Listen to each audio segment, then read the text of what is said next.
Hi guys, and welcome to another podcast of Let's Talk Travel. And today I've got Martin with me. Hi Martin, how you doing? Hey, buddy. Yeah, I'm good. Thank you very much. Thank you for having me. Nah, you're very welcome. Martin, do you want to introduce yourself? My name is Martin Ebongue. I'm from France originally, but I don't live in France. I left France 7 years ago. Started traveling around the world, and now I live in Bali, where I'm actually calling you from. Yeah, that's great. Why Bali? That's what I'd like to ask first and foremost. Bali because I had a friend of mine who was trying to set a business here because he's married to an Indonesian woman. And it's one of those friends who helped me out in times of need when he honestly didn't need to help me. So I was doing my round the world tour, ended up in Asia, and he asked me, dude, is there any way you can help me out and start, something like a business or something here? So I came to Bali. I was supposed to stay for, I don't know, maybe like a month or something. Yeah, And then, um, and then I loved it. I found a lot of things that, the intellectual stimulation, people are really nice, nice weather. It's very cheap. You can have like a, big ass villa for like nothing. yeah. And I just enjoyed it. So I decided, hey, you know what? Let me stay here. So how long you been there now? I've been there here 5 years now. Oh Five and wow. a half years, I'll say. Yeah, yeah, yeah. Yeah, so planning to be there for a month. It's extended to 5 years. Yeah, yeah, exactly. I met a bunch of people like this, and like, oh, what brought you here? Ah, dude, I was here for like a week, and then, next thing you know, they've been here 2 years. Wow, wow, that's amazing. So one of your passions is to travel like around the world. And so we're gonna get into some of those stories in a while. So originally you're from France. Yeah, yeah. I'm from France, but I've lived in a lot of countries. Okay. France is, I'll say, it's the last country I was living in, and I have a French passport and stuff. Yeah. But I grew up in Italy, for example. When I was a kid All right. between the age of 6 and 15. I was in Italy. Before that, I was in Ethiopia. And after like graduating and stuff, I lived in a lot of countries, like the Yeah. UK, for example. I lived in the UK for a while, Okay. Australia, the US and stuff. Yeah, but I'm from France. Okay. Where are you actually born, if you don't mind me asking? In Cameroon. Okay. So, my parents are both from Cameroon. I was born Yeah. there. And at the age of 6 months, then we moved to, when I was 6 months, I Yeah. moved to Ethiopia for 2 years and then France. Oh wow. Wow. So have you been back to Cameroon since? Yeah, I've been to Cameroon. I think last time I went was like 4 years ago, something like that. Yeah. And yeah, I'm ashamed. I should go more often, but there's always some place on the map. I'm like, oh, gee, I haven't been there, so Yeah. I'll go there first. Yeah. And so when obviously you grew up in France, uh, no Italy, sorry, and then you moved over to France. Did you notice much of a hmm change, like in the lifestyle? Yeah, it was. Yeah, it was also like kind of like the circumstances changed as well. So in Italy, I was in Rome. Yeah. Yeah, so in the outskirts of Rome. So yeah, it was still a big city. And then I ended up in France. I ended up in this small little village where there was nothing, just cows and stuff Oh wow. around. So yeah, yeah. Yeah. So it was. Yeah, I kind of like had to adapt. Yeah. Um, but also, I mean, I'll say that my vision of Italy is kind of skewed because I was there as a kid, and as a kid, you just have fun everywhere, you Yeah. know. And I need to go back to Italy and actually see Italy from like an adult standpoint Yeah. and kind of see, but obviously things have changed since then. But I remember going back to Italy and realizing that a lot of places that I thought were really, really far were very close because I used to go with the school bus, Yeah. and the school bus had to go around the Colosseum and all that kind of stuff, Yeah. where I should actually walk. Yeah. So, yeah. Well, that's quite fascinating, actually. Yeah. Yeah. So after France, where did you move after that? So after France, I was studying languages, Okay. so foreign languages and international trade. So I did a lot of like exchanges. So the Erasmus program Yeah. in Europe. So I went to Germany. for 6 months because I was studying German and English. So I went to Mainz in Germany, which, to be honest, I honestly didn't want to go Oh, really? because so yeah, because so basically the way it worked is my junior year, so my third year, I could go. So we had one trip in junior year and one trip in senior, like masters, you know. Yeah. But I wanted to go to the U.S., but the U.S. I could only go on my fourth year. So I had to go to Germany. I was like, I don't know, and stuff. And I ended up loving it. It was really, really awesome. And then after Germany, I went to the US, like an exchange, Yeah. which was pretty cool because I was paying my tuitions in France and going to like university in the US because as you know the prices are Yeah, ridiculous over there. crazy. Yeah, crazy. Yeah. Yeah, yeah. Yeah. So how was the And experience of going to the US? Did it live up to your expectations? well, actually, no. I'll say that I thought Germany would suck, and Germany was awesome. Yeah. And so I went to the U.S. and I was in Texas, Okay. in a university. It's right next to Dallas and stuff. So the reason why it didn't live up to my expectations is because kind of like in Europe, like for example, you're in London, you're in the UK, you want to go somewhere, there's a bus, there's a underground, there's something, Yeah. you can get something. Whereas like the Midwest, Texas, the topography is there's one city here, the other one is like 300 miles Yeah. away, I was away. and you need a car. If you don't have a car, which was my case, you're kind of screwed, right? Yeah. Everybody has a car. Nobody's going to pay for a bus. So, I was basically kind of like stuck on the campus for the whole semester. Oh. But Yeah. the American campuses are like a small city and stuff. So, Mm. so yeah, from that perspective, it was a little bit, I couldn't move as much as I wanted. Okay. So were you there just for the one semester? Yeah, yeah, Yeah. yeah. I was there for my first semester of master's degree, and then I went back to France to finish Yeah. the studies. So you didn't get to explore as much as you really wanted to.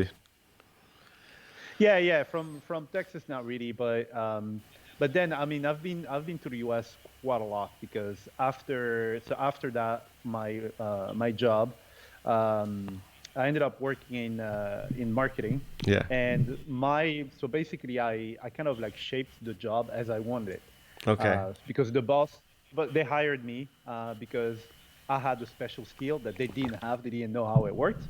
So I basically told them, look, if I am to do something, this is how it's going to work.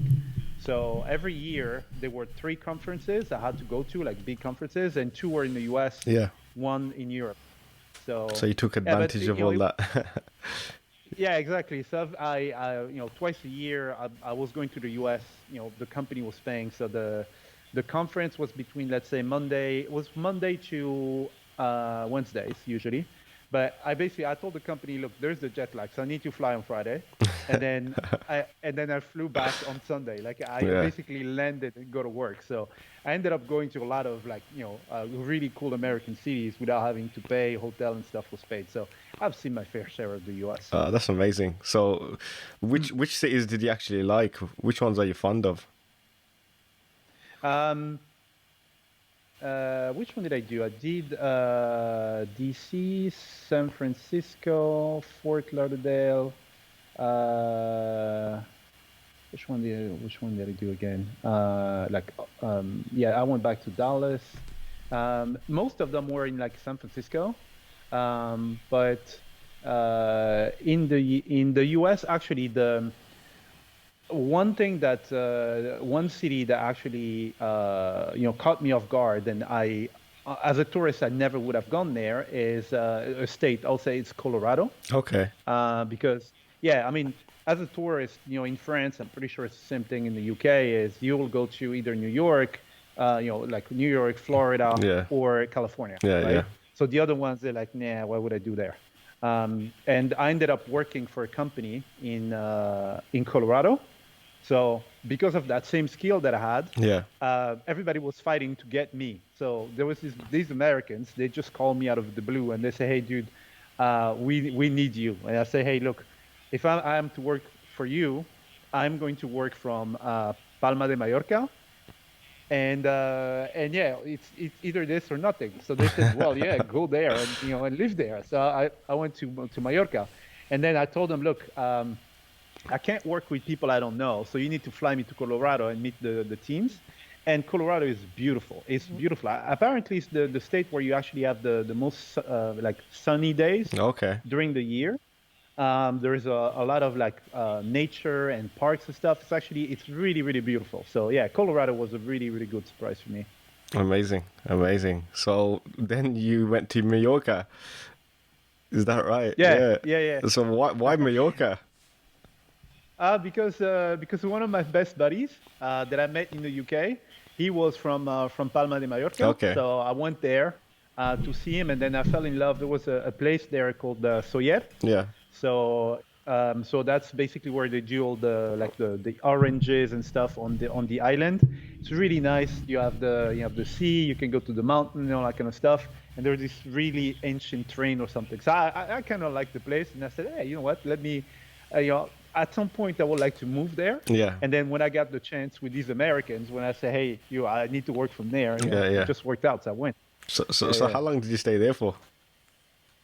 Like 8 months, something like that. Yeah. Yeah. Because then the company had like European headquarters in London.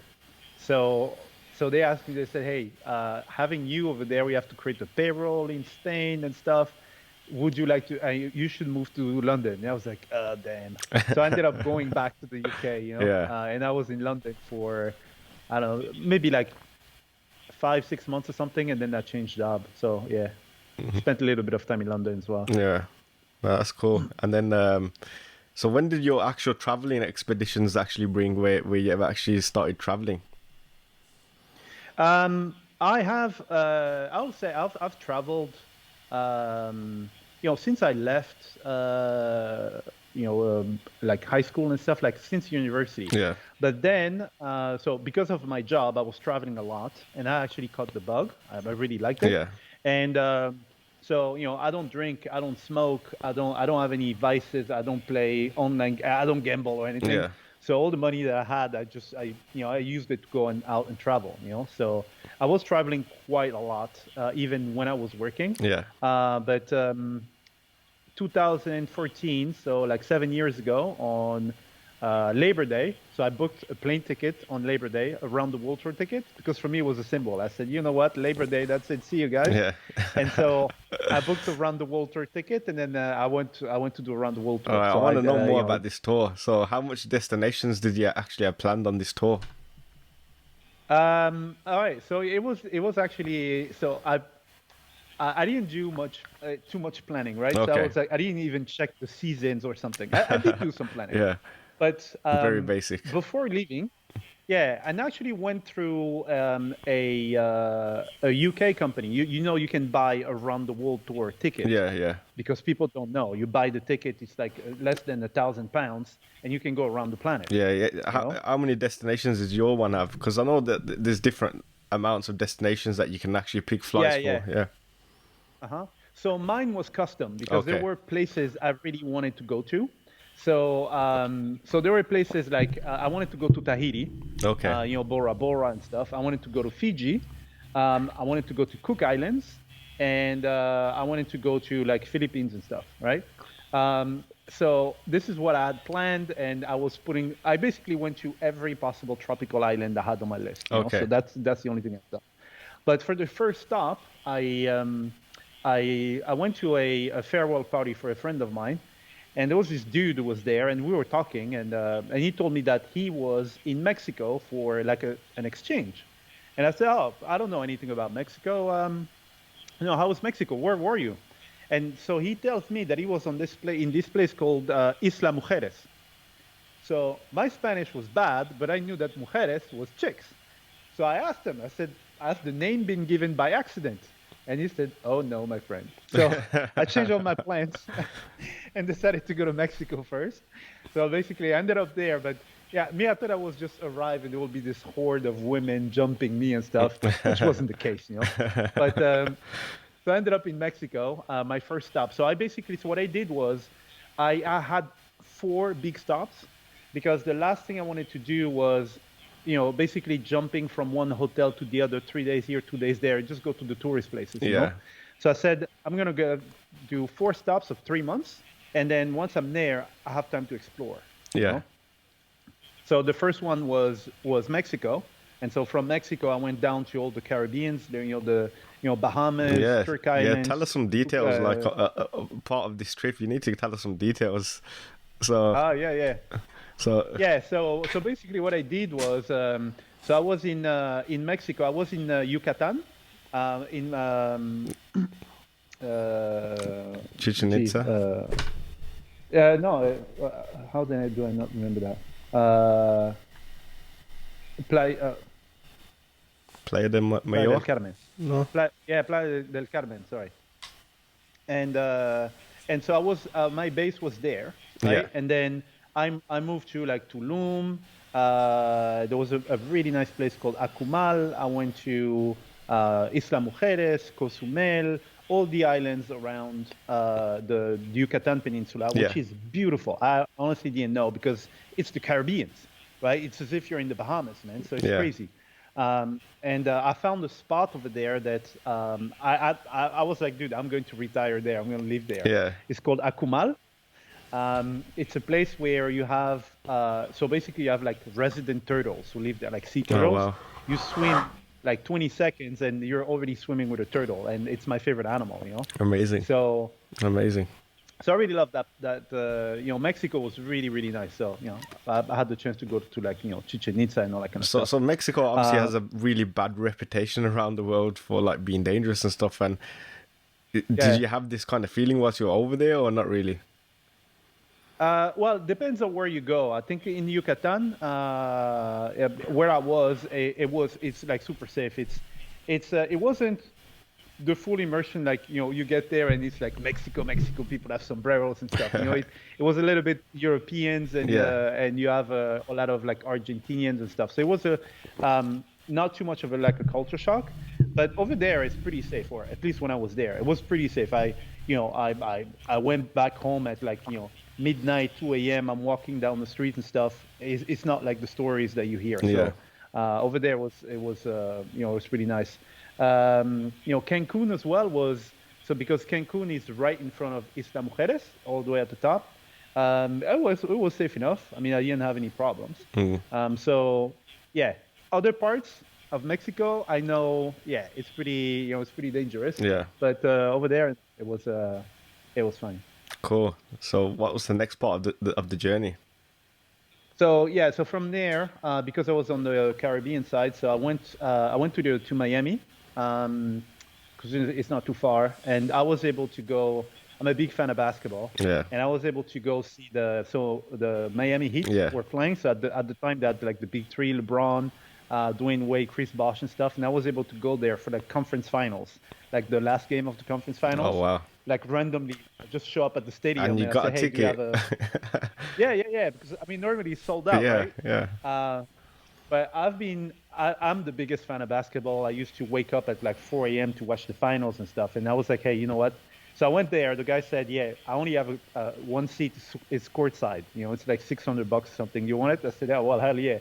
I waited 20 years for that. Yeah. And I loved it.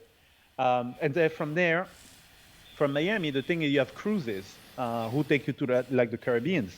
So I went to Bahamas and Turk Islands, Virgin Islands, and what else? Cayman Islands and all that kind of stuff. All these islands there. Yeah. And so was that expensive when you did that? No, I mean, this thing is the best. Like they have these like huge cruise ships. Yeah. And you pay like $250. Yeah. And then they take you to all these places there, Amazing, yeah. And you don't have to pay for food, you don't have to pay for shelter and all that kind of stuff. They add you some taxes for, the laundry, for this, for blah, blah, blah, etc. But at the end of the day, you pay maybe $300 and they take you to all these islands and stuff. And every day you're on a different island. Yeah. And so then I went back to Miami. And I had a bunch of my friends who were in the Caribbean, in Guadeloupe, which is like French territory. Yeah. And I wasn't supposed to see them for like a year. And they tell me, "Oh, dude, we're not too far. It's like 2 hours." So I flew there for like a stag do, like a bachelor party for like they were there for 2 weeks for a bachelor party, you know. Anyway, so I ended up spending a week there and then came back. And then the next step for me was Tahiti. So I spent 3 months in Tahiti. So from there I went to Cook Islands and I went to Hawaii and then all the islands around Tahiti. So Bora Bora Yeah. and Moorea. And oh, I mean, these places even better than the postcards, man. Yeah, yeah. It's ridiculous. So do you have any interesting Yeah, yeah. stories from any of these places? Yeah, what happened? Yeah, in Tahiti, for example, I ended up swimming with whales. So there was a mom with like the baby, right? And so basically, they were basically sitting. If you stay in front of them, you don't try to go in their back. They're not afraid, and so they just stay there. So I ended up swimming with the baby for like maybe like half an hour. It was just like coming, Yeah. you know, I could touch it and stuff. Then went back to the mom and everything, and then some manta rays showed up out of the blue and stuff. Oh, it was really really nice. And in Hawaii, um, I went to so on my trip, my same friends that I met in the Caribbeans. I said, you know what, guys, I'll buy you a ticket. Let's meet in Hawaii. So we went to Hawaii, and then we ended up swimming with like a pack of dolphins, but like 50 dolphins Yeah. around everywhere, like babies and stuff. Wow. It was really nice. And then we went at night on Big Island. There is a spot where every night there are maybe 30 or 40 manta rays that come and swim in the dark, and you can swim with them. So we ended up doing that. I love manta rays and stuff, like all these animals. I love them. So it was pretty cool. Yeah, that's amazing. That's amazing. Yeah, it's only Yeah. things what people dream of, I suppose. Yeah, exactly. I mean, the thing is because I work online. I set up my business so that while I'm doing that, my business is still making me money, you know? Yeah. So that's why I was able to go, go to all these places and stuff and not having to worry about, gee, how am I going to, oh, I need to do some work and stuff, Yeah. So yeah, that really helped. And then after Tahiti, my next stop was where was it? It was Fiji. So I was in Fiji for another 3 months. I ended up going to the Castaway, the movie. Yeah, yeah. So where they shot the movie. So I went to that island, which Okay. is exactly like in the movie. Oh, wow. It's pretty. Yeah, yeah. So what And do you do for 3 months? Like, I'm just trying to think how you'd fill the time with 3 months on like these islands and stuff. Oh, I just ask people. I say, hey, you are local. Where would you go? Like there might be some hidden gems that tourists don't usually Yeah. go to because they don't have time. Where is it? And they're like, yeah, you should go here, you should go there, talk to this guy, and blah blah blah, and I end up finding really cool places. Yeah. So And from Fiji. Oh yeah, sorry. does the time go really fast, or does it feel like a bit of a drag? I mean, 3 months, they just fly by, when you're doing all that stuff, it really flies by. Next thing you know, you have to plan, the next stop. Yeah. But the good thing was my tickets were open tickets, so I could decide if I want to Okay. stay 6 months, I could just change it, Oh, amazing. Yeah. And so in Fiji, it was pretty nice. So I'm a big fan of Survivor, the TV show, Yeah, the yeah. American TV show. Yeah. And I know they go to Fiji all the time, so I asked everybody, show me all the Survivor islands because I wanted to go there. So I went to a whole bunch of like islands of Survivor and stuff. And then I realized that Fiji is not far from a place called Vanuatu. Yeah. It's just, And yes. Is it one of the least visited islands? Is it that one? yeah, it's another island. It's like north of Fiji. Yeah. But it was, I mean, up until a few years ago, the place where people were the happiest on the planet. Oh yeah, that's it. So I Yeah. said, Yeah. yeah, I said, I have to go there. So I ended up going there.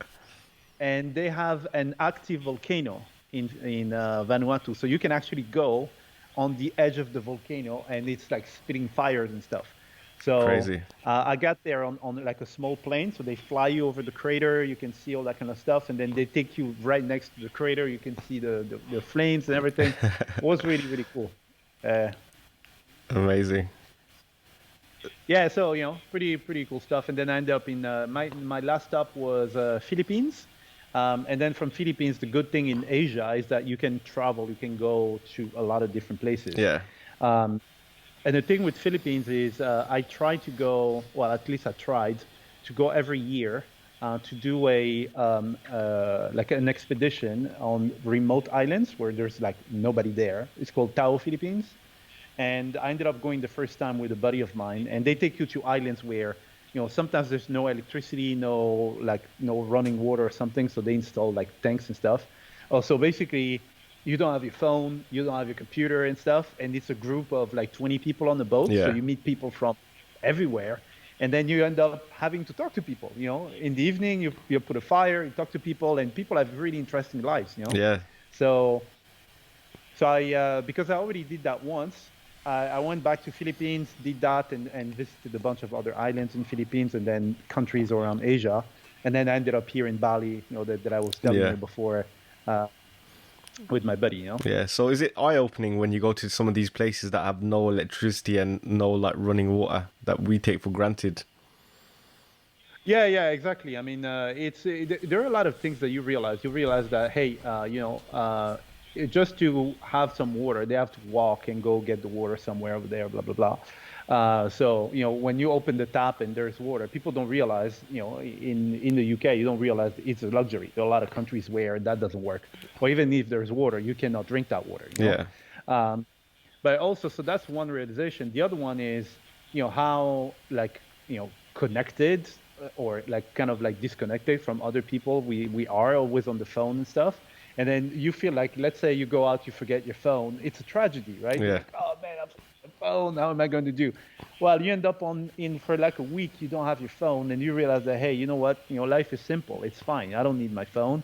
And you can just talk to people. So it's and it tells you a lot about yourself. I learned a lot about myself on those trips. Yeah. And being more kind of like accepting and not judging people too much, because I met people over there. We had so many interesting lives, and maybe we never would have talked in other circumstances because I might have a bias or something. So yeah, pretty cool. Yeah, that's what I love about traveling. You see, like you get to meet and people that that maybe never would have met otherwise unless you travel. And likewise, you get to hear stories, share experiences, and likewise when you go to different places, like you get to experience different cultures, experience what different people's living lives are like, and stuff like that. Yeah, and there's one thing that I see a lot here. A lot of expats, the cultures they're not built like randomly. There are some things that people do. It might seem completely silly for us. It's like, oh, why do people do this? We don't do the same thing. But some people don't actually take the time to understand where it's coming from. You don't necessarily have to agree with it. Yeah. But if I tell you, okay, they do this because X, Y, Z, you're like, oh, okay, it makes sense. It actually makes a lot more sense. Yeah. So here, for example, in Bali, there is something, a notion of, the difference between, equity and equality. Is that equity? Equité. Yeah, I think it's that. So for example, in Europe, you go to a store and you buy something, you will pay 10 pounds, I will pay 10 pounds. Okay? So this is equality. We all pay the same thing. Yeah. All right? But there is a system here where, for example, me, obviously they know I'm not from around here, I'll end up paying more than a local. Okay? So in the beginning, I was like, hey, F that. Why am I paying twice as much as someone else, But then I started looking a little bit into the culture. And the culture is you need to have kind of like the same level of sacrifice that you make when you buy something. So even between locals here, so let's say, for example, you're very rich and you have to pay for a funeral, and the funeral costs, I don't know, 30, because you earn 100, it's going to cost you 30. But if I earn 10, it is going to cost me 3. Okay. Because it's still the same kind of sacrifice, but they adapt it, And so at first glance, I was like, this is unfair. But when you look at it, then they're trying to make sure that everybody is, regardless how much money you have and how many things you have, you can still have access to the same things as other people. Whereas in an equal system, if you don't have money to buy a Ferrari, you don't buy the damn Ferrari. Yeah. Right? Well, you know what I mean? Yeah. Like if you don't have money to buy, I don't know, a snack for like $5 or something, Yeah. you don't. Whereas here they try to adapt so that everybody has access to the same thing, you know? Yeah. So stuff like that you realize, you know, and you're like, oh, okay, it makes sense. I do understand a little bit better. And then you understand that your way of seeing things is not the only way, it's your way. It's in your culture, this is how it's done, but it doesn't mean that it's the same everywhere else. Yeah. And it does make sense for other people to do something else. Yeah, I've never heard of this system before, but you know, it makes a lot of sense to me. It does make a lot of sense. Yeah. Yeah, it's you know, and now that I think about it, I think it's a better system, you know, because everybody has access to, you know, opportunities to stuff, you know. Yeah. Whereas, well, you don't get made to feel like belittled like than anyone else. Yeah, exactly. So, you know, obviously this is in the philosophical aspect. Obviously there are some people, when they charge me extra, they're not thinking about this. They just see a tourist like, yep, that's it, bam, I get the tourist price. But in the philosophy, in the Hindu philosophy, this is actually how it works and how it all started. Okay, very interesting. So have you learned things like this in other places? Yeah, I learned a ton of stuff in everywhere I go. I like to learn stuff. Again, as I said, my point is I'm not trying to agree necessarily. I just want to understand. Oh, okay. Why is it that you know they do this? You know. So what other example can I give you? If one comes to mind, I'll let you know. There are a lot of them where I'm like, oh, okay, you know what, makes sense to do it this way. You know? Yeah. So, how's this coronavirus pandemic treated you in regards to your travel? Did you have much planned anyway, or were you just settled anyway? Yeah, I didn't have many. Well, no, actually, I had a ticket. I was going to Hawaii with a friend. We already had the tickets and stuff. We were like 2 days, you know, before leaving and stuff. And then Corona, the US are closed. So that was the only plan that I had. You know, thankfully I bought the tickets with my miles, so I just contacted them. They just gave me back my miles. Yeah, I mean, here in Indonesia, I mean, I feel like I'm on holiday. You know, it's tropical. There's a bunch of islands and stuff I can still go to. You know, so I'm not, you know, trapped. So, you know, from that perspective, I can still go like, you know, locally and everything. One problem is my girlfriend. She's in Europe right now. She's in Romania. She's from Romania, and now the border is closed for like completely closed, even with the new visa that they came up with. So, for example, she can't necessarily come here. So, I will, you know, if she can't come, I have to go to Romania. But it's cold, bro. It's snowing and stuff. I don't want to go. You know. Yeah. But yeah. Now, other than that, I didn't have that many plans because I started an agency here, and I hired a few kids from an orphanage that I volunteer at, and I'm, you know, trying to teach them stuff and everything. So I was planning on traveling a little bit less anyway. Yeah. So, you know, so it's fine. Yeah. So once all this is over, have you got any plans for anywhere that you'd really want to go? Yeah, there are a few places that I really want to go.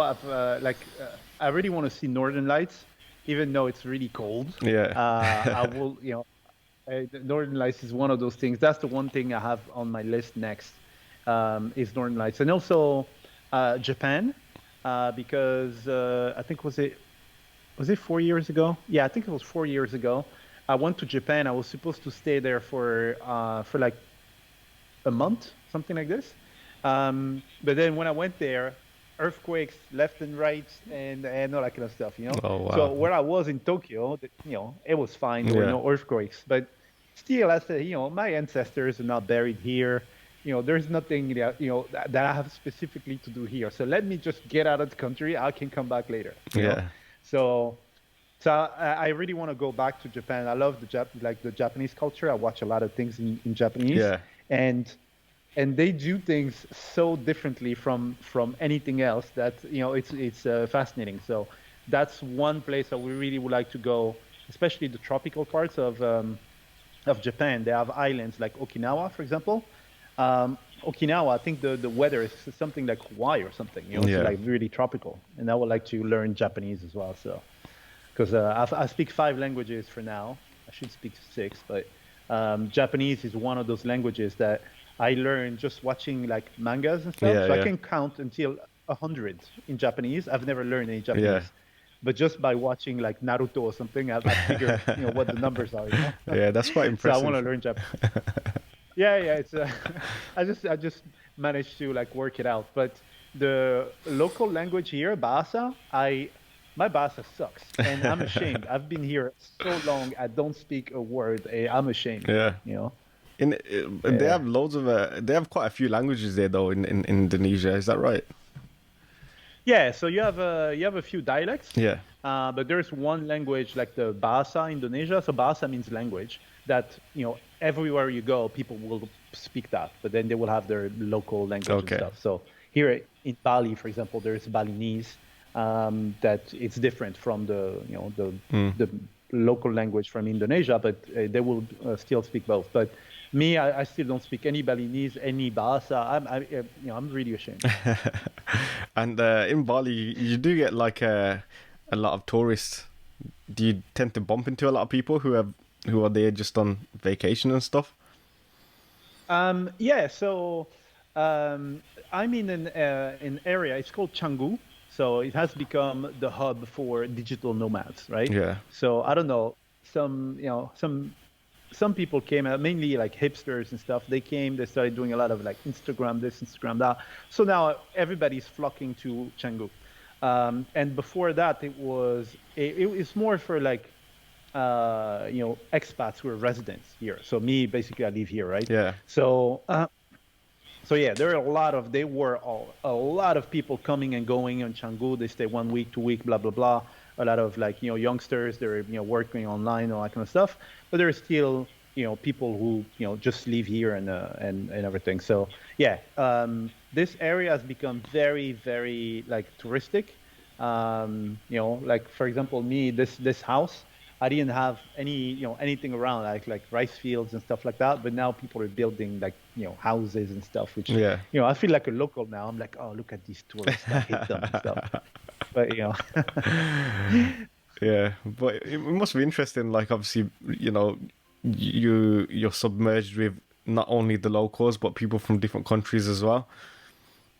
yeah, yeah. It's one thing that I liked here was so for example, places like Singapore, which is not too far. Like Singapore, you can be an expat in Singapore. The expats of Bali and Singapore are very different because you can be, I don't know, you work in, I don't know, accounting or something, and then your company has an office in Singapore and they send you there, right? So you're an expat. Yeah. But here in Bali, there are no. I mean, you don't have companies who have their offices or a child company here. So basically, people who move to Bali are people who they already had their own business. They sold it or something, or they're retired or Yeah. whatever, or they work, and they works for them and they come here.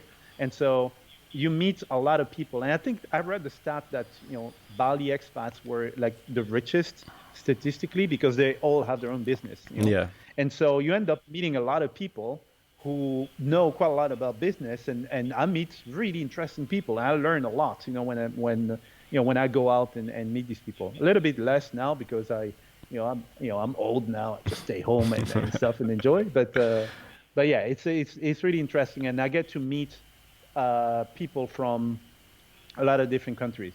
So, for example, I will avoid French people because French people they just tend to speak French and moan about everything that's not like French and stuff. So very often they don't actually know that I'm French. Yeah. They don't know. I don't tell them. So, but I like to meet people from everywhere and try to understand. Oh, how does it work in your country and stuff? It's just fascinating. And do you like the lifestyle there? Yeah, the lifestyle. I mean, I love it. I haven't cooked in 7 years.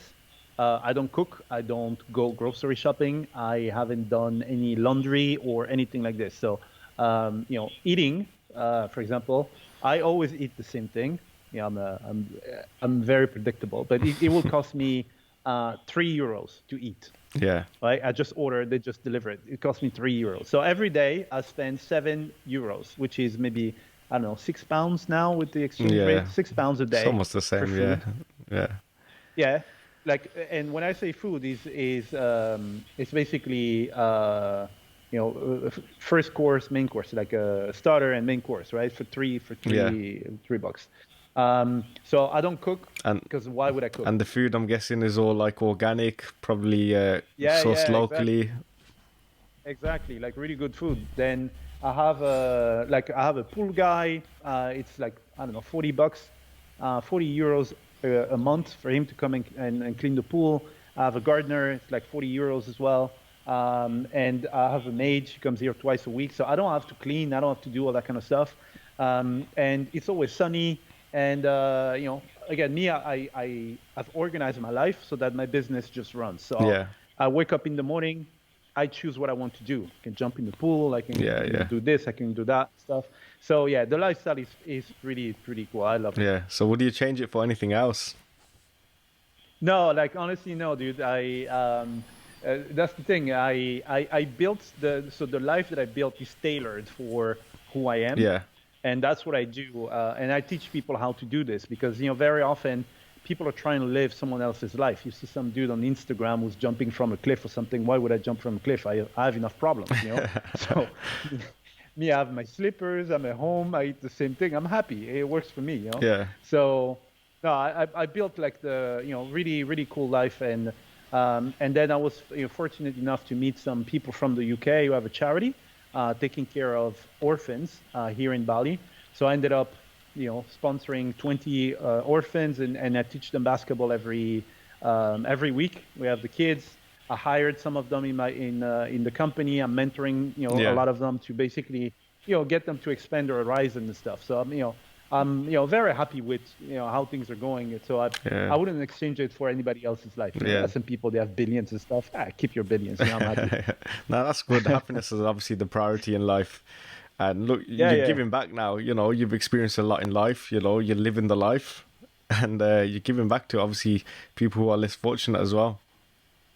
Yeah, yeah, I'm trying to because very often the thing is, this is what I tell the kids because they're in the orphanage and obviously you're in this mentality of so in the orphanage they had examples of someone leaving and a guy became a mechanic and then a girl became a maid. So their thing is, well, I'm going to be a mechanic or a maid, and I'm trying to explain them that statistically there is as much potential in you guys than in some kids in France or in the UK. Yeah. So you just need to know this. I'm going to show you a few different things. Maybe there's something that you like to do, and if I can help you get there, then I will. So, for example, what we try to do is when I meet people and people who have interesting businesses and all that kind of stuff, I ask them. I say, hey, you know what? Will there be any chance that I bring some of the kids sometimes to to your company so they can see what you do and they can discover something, and maybe one of these kids will be like, hey, you know what? I would like to do that. And if they want to, then I can try to see with this person, okay, can I get them an internship or something, and try to see something like that, So yeah, it's I like doing that kind of stuff. No, that's great because obviously that's self-rewarding. Them kind of things when you're giving back to others that are less fortunate, and I really respect that. That's I think more people should do that. Take the time out of their own lives because we all assume our lives are really busy, but it's because we've made it really busy and we've burdened ourselves with like many things. And like you said, like before, like when we detach ourselves from things like our cell phones and stuff like that, we realize that how simple life can actually be. Oh yeah, dude. Like honestly, me there are a lot of things that now I don't live with much. Like honestly, I don't need like fancy clothes and blah blah blah. My life is very very simple, and there were things that I had, like for example a watch. I don't have a watch. I haven't worn a watch in ages, but the watch you're always like this. And there are things in your life right now. You're like, oh, how would I do without this? You think that life is gonna end, and then you realize that hey, you know what, life is fine. So it's I think simplifying your life makes you a lot less stressed, and a lot happier.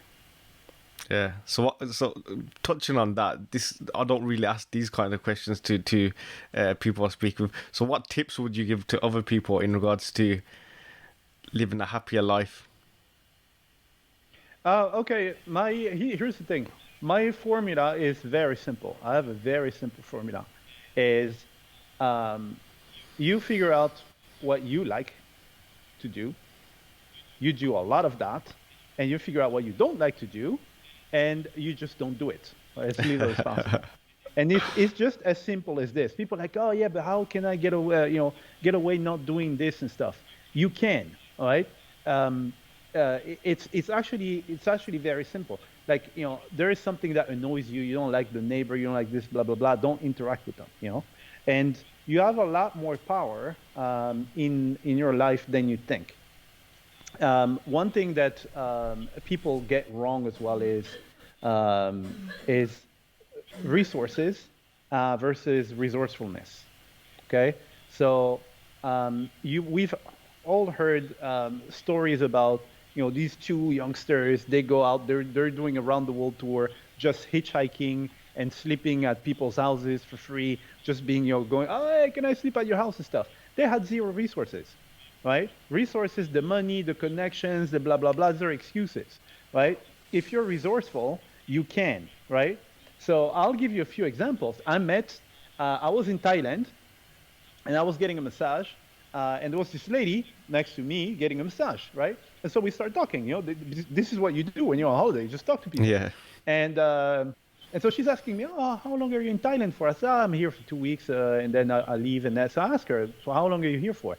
And she says, oh, another 4 months. I said, 4 months? And I'm like, oh, how do you get that much holiday? And so she told me, well, it's not technically holiday, but I arranged, she got a deal with her job. So basically, she was a nurse in Germany. Yeah. And she made an arrangement with the hospital. She said, look, so you're going to pay me part-time the whole year, but 6 months I will be here, I will work full-time, and then the other 6 months I'm away. So at the end of the day, the hospital is still paying her The salary. the salary, the same amount of money that they would have paid if she worked 6 months and then she wasn't there. Yeah. Right? But now she's able to go for 6 months. She doesn't have to work. So small things like this. Yeah. And then on that boat in the Philippines, I met another guy who had a motorcycle dealership or something, and he really didn't look like a biker. To me, bikers, they have like chains and scars and shit. Yeah. But, so I'm guessing guy, I don't look like a biker. I've got a bike as well. Oh yeah. For me, it's like leather hats and chains and nothing like the jacket and stuff. Yeah. That's the biker for me. So this guy, he had a dealership, and so we were on the boat, and he had been everywhere. So this guy, really interesting guy. Everywhere he goes, he was a musician. Every country he goes to, he tries to find a DJ, and he will tell that DJ, give me your best playlist of local songs, like songs that you wouldn't know. Yeah. Right? And he had music from everywhere, and he actually gave me, music from everywhere he went. And I was like, but dude, how do you get to go to all these places? And he said, look, I have an agreement with my business partner. So 6 months of the year, he's running the show. I'm staying there 6 months. The opposite. And then he goes out, he travels. Wow. So there are a lot of things that you can do even right now at your current job to make your life easier, because you do actually have a lot more weight and a lot more power than you think. Especially if you have a skill and they hired you for that skill. Trust me, you have a lot of leverage. Yeah. Me, I was able to tell those Americans I work from Palma de Mallorca or nothing. They said, yeah, please work from there. Right? They gave me everything I wanted. They said, hey, how much money do you want? And I just threw a number out of hat, 100 grand. And they said, okay, Yeah. So you have the possibility to build your own job right now. Yeah. Because you are the best person to do the job. You know how it works. So just with that, you can improve your life by looking at, okay, what will make me happier, and try to get there. But it's a lot. Well, it's easier than people think. It's not easy, Yeah. right? It's it's simpler than people think. Yeah. The concept is simple. You just have to go out and do it. Yeah. Eventually, obviously, you quit working for people and you're working for yourself. So I guess you got a lot more freedoms than obviously what most people have. Yeah, yeah, it depends. You can end up working for yourself, and then you work all the time because Oh, yeah. you're the marketing person, the sales, you're the janitor, you're everybody. So so yeah, it's that's one thing as well. And that's one thing that I try to explain to the kids that we have in the company is, sometimes you're in a company, you think that the boss is just sitting on the, looking pretty and collecting the money. Trust me, the bosses, they work a lot and they know a lot of everything that's going on. So this is why my specialty, and this is what I do. I create a lot of businesses, and I create businesses that are designed from the get-go to work without me. I just jumpstart it, and then I don't have to touch it. It will just run either automated or someone else would do it. Okay, so if you're like me and you want to be able, I'm passionate about freedom, right? I want my choice. Every morning when I wake up, I have the choice of what I do. This is what I wanted, right? So that means that I set up everything I do in my life around that idea, and especially my businesses. So I wake up in the morning, the business, there's some robots, some automation was making me money, and I wake up, I have more money than yesterday, and I can go out do stuff. Or I train someone in the team to actually do it. So I teach them how to do the tasks, and they do it for me in exchange for, a salary, and they can work from. So my teams, they work from home in different continents. They have all the time. They make their own schedule. They're happy. I'm happy. Yeah, amazing. So we're coming up towards the last quarter of the show now. Right. So I just want to ask about your bucket list then. So obviously you've already been to a lot of places, and you've told us you want to see the Northern Lights. Just tell us some of the top places on your bucket list where you haven't been or you really want to go to. Yeah, so during Northern Lights, I really want to go there. There is an island. It's called Penguin Island. I want to go there. I love penguins. They're funny, so I really want to go and spend some time with penguins. There are a lot of places actually in like South America. I've only done Ecuador. I've done Galapagos, which was my dream since I was a kid. But yeah, like South America, I haven't done much of South America. I would like to start with Costa Rica. Just because I was told that like the nature over there, so they don't believe in like zoos and stuff. So you have a lot of like nature, and it's still kind of like preserved. What else do I have on the list? I think these are the ones that I have right now.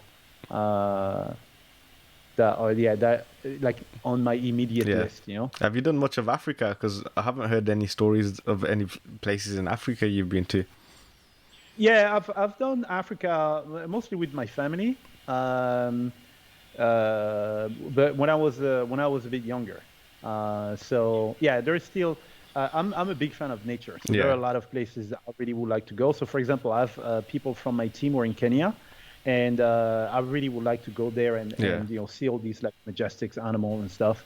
So yeah, there are a bunch of countries that I really want to do there. And there's Madagascar that I wanted to do as well, because you can't beat that for nature, I suppose. Yeah, man. I mean, they have the weirdest creatures on the planet. This small monkey, the Microcebus, that can fit on your thumb and stuff. So Madagascar is also one of the things that I have on the list, the immediate one. And in regards to nature and stuff, I suppose somewhere like Rwanda, where you got the gorillas and stuff. Is that somewhere that interests you? Oh, yeah, gorillas are dangerous, bro. I have problems. No, it's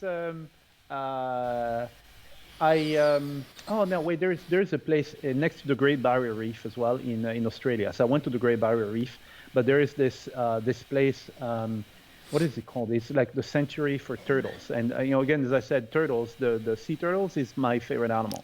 And what I ended up doing, actually, I bought some land here in Indonesia with a private beach. So basically, the only way to get to the beach is you have to go through my land.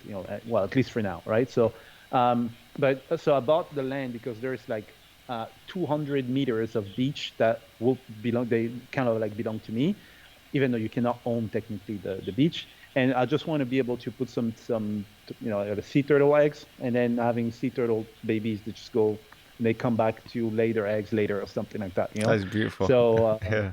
so yeah, it's on a different island. It's not in here in Bali. It's the island where a lot of the kids from the orphanage are from. Yeah. And so I'm buying property there so that we can start a school and stuff like that. We already work with a school over there to bring English teachers to help the kids. Yeah. But yeah, so yeah, that turtle place will be for me. It will be my dream. Once I see this, I'm good. Yeah, I can go. You've done everything. Yeah. Yeah. Talking about penguins, have you been to South Africa? Have you? No, I haven't been to South Africa. And yeah, South Africa is one of those places for me. It's kind of tough because it's one of those places where I think there's the apartheid and the racism and stuff is still very present there, even though government has changed and stuff. And for now, it will be too painful for me to go and see all the discrepancies and stuff. So maybe later with the the next generation, when things change and stuff, I will go. But yeah, for now, I haven't gone. Yeah, because I know they have penguins and stuff. Yeah. I went to Cape Town myself 2 years ago, and that was amazing. But look, the country's gone through a lot of change at the moment. That might be culturally enriching for yourself, and it might be an eye opener. Like you said, you always learn things whilst you're on travels. All right. But yeah, I loved it. That was okay. definitely one of the best places I've been to. Yeah, I have a lot of friends who will tell me, "Oh man, it was so awesome and stuff." So, yeah, I still have this. I'm like, yeah, I'll wait a little bit until things evolve a little bit. Yeah. Yeah. So yeah, it's been great having you on the show, Martin. Well, thanks, my man. Yeah. Do you have any socials that you wanna tell the people about, or where they can watch any of your content or anything like that, or? Yeah, actually, I have. I'll give you my website, which is my name, but it will be very hard for them to remember how it's spelled. So my website, so you can see a little bit of what I do, and then from there you'll be able to see my socials and stuff. Yeah. Where I travel to, how I get to do this, and all that kind of stuff. And if people are interested, they want to build their own dream in their own life, maybe there's some content. So I have my own podcast as well. Yeah. I have 500 episodes of my podcast. So you can go listen to that for free. I give a lot of tips and explain everything. Everything revolving around what I do. Traveling and stuff like that. Yeah. So just that. If people like this, then they can go and listen to it. It will be on the website as well. Yeah, I'd definitely recommend people definitely go check that out. Obviously, Martin's had a lot of life experiences and a lot of amazing tips and stories and advice to give. So I'd definitely recommend people to go check that out. I'll leave the links in the description below so people can check it out. So yeah, that's it. Thanks for joining us today, Martin. But anything you want to add before we leave? Problem. Yeah, one thing is for people who want to travel, one thing, please understand, you don't need to be a millionaire to travel. If you go to the agency that I use is called travelnation.co.uk, for example. You go to a site like this, you can actually go around the planet for, I think I've seen tickets for like £800, right? £800, you can go in every single continent. Yeah. Okay. Instead of paying, individual tickets going to cost you a lot. Yeah. You can actually, if you can do that. Yeah. People tend to pay £800 to go to one place. So. Yeah, exactly. And then one thing that I did as well is I don't know, there's a card called Priority Pass that I use, which basically I have access to all the business lounges and all that kind of stuff. Yeah. Without having to spend crazy money on one airline and all that kind of stuff, which I used to do before. Now I have this card, I can go to all the lounges. So when you travel, you can limit your budget by taking this ticket there, Yeah. and and go for it, and especially if you're young, I'll say go for it, and you will learn about yourself, which is, to me, to be honest, there is one person who's going to be with you for your whole life, and who was with you when you were born is yourself. Yeah.